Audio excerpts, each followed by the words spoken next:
Hello everyone, नमस्कार, जय जगन्नाथ। आज मैं आपण सहित गोटे माने मिठा पलौर रेसिपी शेयर करी जोटा कि आपण घी अन्न भी कहि परिबे।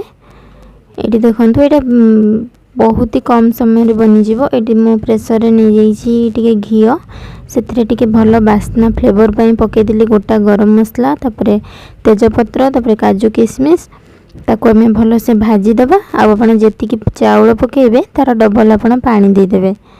आपण चाहिए एथिरे सुंदर देखा जावाई गाजर को छोट छोट करी बीन्स को छोट छोट काटी भी पके परिबे। एटा मो प्लेन बनाउछि जेहेतु तो किछि भी आउ किछि ऐड करनी, खाली टिके चीनी हल्का मीठा पाई लूण तापरे चाउल ताको देकी हमें गोटे हुइसिल आसीबा जाय छाड़ी देबा। एटा मो लॉन्ग ग्रेन चाउल नैछि, आपण अरुआ चाउल रे कले भी हबो।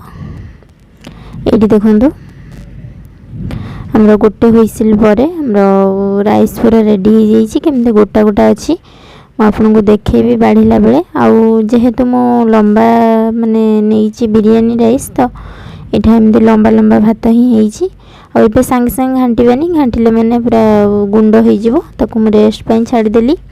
एपटे मो डालमा बसैथिली आज जेहेतु श्रावण रो सोमवार। एटी देखंतु डालमा हमरो मुग डाली परिबा सब पकई देइथली लूण हळदी पकई तापरे सिझी माने हाफ सिझी होला परे सेथिरे म लूण हमरो अदा छिची की पकई देली। तापरे नडिया टिके पकई देली कोरा आउ ओ पकई देली। जेहेतु ओ बे आसी गलानी छोट छोट ओ एठी ओ भी पकई दीची डालमा रे। आउ डालमाटा एते सुंदर लागुतला ना, नडिया ओ सब किछि पड़ीची पूरा हबिस डालमा परिका। एठी देखंतु हमरो डालमाटा पूरा कुक हे गलानी। हमरो परिबा सब सिझी गला परे ही मो ओ पकेइली, नहले परिबा सिझिबनी खटालिया हे जिवो। आउ 10% थिला मो ओ पके देथली। आउ हमरो सब किछि सिझी की पूरा डालमा रेडी हे गला। तापर मो छुंको दे देली घियो रे, जीरा आउ सुखिला लंका तापर शेष रे जीरा लंका रो गुंड थाळीटी बाढी देइछि। रेसिपीटी केमिति लागिला निश्चय कमेंट रे जणाइबे। रेसिपीटी भल लागिले वीडियोटी को गोटे लाइक शेयर और कमेंट कर देबे, चैनल सब्सक्राइब कर देबे।